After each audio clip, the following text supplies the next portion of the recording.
Why does your scanner show the P0033 engine code? What does it mean?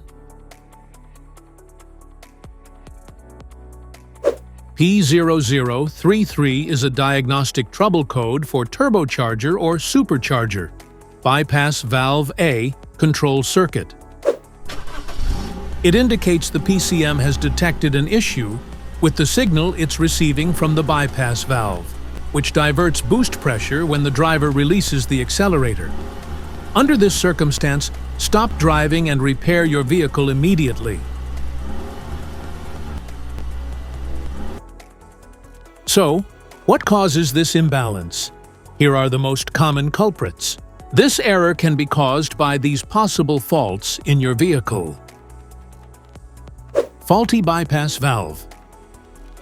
Wiring issues. Faulty solenoid. Each DTC code corresponds to a specific issue in your vehicle.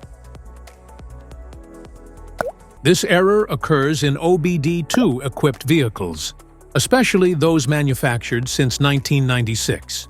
It is commonly found in Pontiac.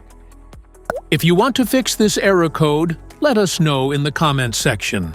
We will definitely make the video on your demand.